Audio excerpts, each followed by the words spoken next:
Halo teman-teman, pada kali ini kita akan belajar tentang hukum 1 Newton. Tentu, kalian pernah mendengar bukan tentang hukum 1 Newton?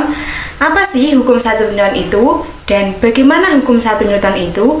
Nah, mari simak penjelasan materi hukum 1 Newton berikut. Nah, di sini terdapat gambar salah satu ilmuwan. Tentu kalian tidak merasa asing dengan ilmuwan tersebut bukan? Ilmuwan tersebut adalah Sir Isaac Newton. Siapa sih yang nggak kenal sama Newton? Namanya bahkan dijadikan sebagai satuan besaran gravitasi, yaitu Newton, yang biasa disingkat N. Isaac Newton ini telah menemukan beberapa konsep tentang gerak benda, salah satunya hukum Newton. Jadi, apa itu hukum Newton? Hukum Newton adalah hukum yang menggambarkan antara gaya yang bekerja pada benda dan gerak yang disebabkannya. Nah, hukum Newton ini dibagi menjadi 3, yaitu hukum 1 Newton, hukum 2 Newton, dan hukum 3 Newton. Pada kali ini kita akan membahas tentang hukum 1 Newton. Hukum 1 Newton berbunyi, jika resultan gaya yang bekerja pada benda sama dengan 0, maka benda yang mula-mula diam akan tetap diam, dan benda yang mula-mula bergerak lurus beraturan akan tetap bergerak lurus beraturan. Hukum 1 Newton disebut dengan hukum kelembaman atau hukum inersia. Hukum 1 Newton ini berkaitan dengan sifat kelembaman benda. Sifat kelembaman benda atau yang biasa disebut dengan inersia adalah sifat suatu benda untuk mempertahankan kedudukannya. Jadi, hukum 1 Newton ini menjelaskan bahwa setiap benda yang diam akan tetap diam, dan setiap benda yang sedang bergerak lurus beraturan akan tetap bergerak lurus beraturan selama tidak ada resultan gaya yang diberikan atau bekerja pada benda tersebut. Karena resultan gaya yang bekerja pada benda sama dengan 0, maka benda tersebut tidak memiliki percepatan atau percepatannya 0. Nah, secara matematis, hukum 1 Newton ini dinyatakan dalam persamaan sigma F sama dengan 0.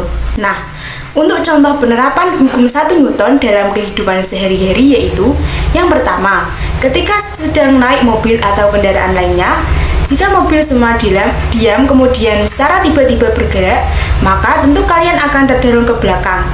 Jika semula mobil melaju kencang kemudian direm mendadak, maka kalian akan terdorong ke depan. Kejadian ini terjadi karena berusaha untuk mempertahankan keadaan semula. Nah, untuk contoh yang kedua yaitu ketika kita menarik kertas yang di atasnya terdapat uang logam dengan sangat cepat, maka uang logam tersebut tidak akan ikut tertarik bersama kertas, melainkan akan tetap berada pada tempatnya semula. Sesuai dengan bunyi hukum 1 Newton yaitu benda yang sedang diam akan tetap diam jika resultan gaya yang bekerja sama dengan 0. Berikut adalah contoh soal untuk memahami hukum 1 Newton. Soal nomor 1.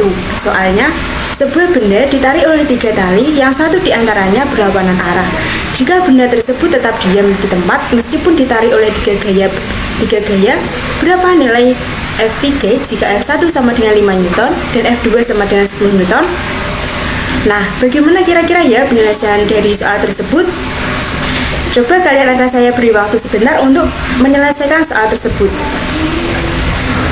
Soal tersebut terdapat 3 gaya yaitu F1 dan F2 ke arah kiri dan F3 ke arah kanan. Nilai F1 dan F2 sudah diketahui yaitu sebesar 5 Newton dan 10 Newton.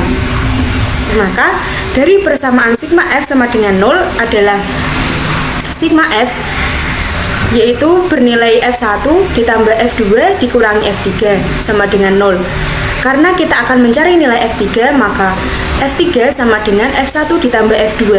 Karena nilai F1 sama dengan 5 Newton dan F2 sama dengan 10 Newton, maka F3 sama dengan 5 ditambah 10. Jadi, F3 sama dengan 15 Newton. Jadi, hasil dari nilai F3 yaitu sebesar 15 Newton. Untuk soal nomor 2, sebuah benda ditarik dengan 3 gaya seperti pada gambar. Berapa resultan gayanya jika F1 sama dengan 18 Newton, F2 sama dengan 7 Newton, dan F3 sama dengan 25 Newton? Pada soal tersebut terdapat 3 gaya yang menarik benda. Pertanyaannya, kita akan mencari resultan dari gaya tersebut. Nah, bagaimana sih penyelesaian dari soal tersebut? Karena kita akan mencari resultan gaya, maka kita bisa menjumlahkan gaya yang menarik benda tersebut. Jadi, sigma F sama dengan F1 ditambah F2 dikurangi F3. Jadi, sigma F sama dengan 18 ditambah 7 dikurangi 25. Sehingga nilai sigma F sama dengan 25 dikurangi 25. Sehingga sigma F sama dengan 0. Apakah benar penyelesaian soal seperti itu? Coba kalian bisa hitung kembali jawaban dari penyelesaian soal tersebut. Nah, karena sigma F sama dengan 0, maka benda tidak akan bergerak. Karena seperti pada hukum kelembaman, benda yang bernilai 0, maka benda tersebut tidak bergerak atau akan tetap diam. Nah, ini terdapat satu soal latihan yang dapat kalian kerjakan untuk menambah pemahaman kalian tentang hukum 1 Newton. Soalnya, sebuah benda ditarik dan didorong dengan gaya seperti gambar. Berapa resultan gayanya jika F1 sama dengan 18 Newton, F2 sama dengan 12 Newton? Selamat mengerjakan. Terima kasih, semoga bermanfaat.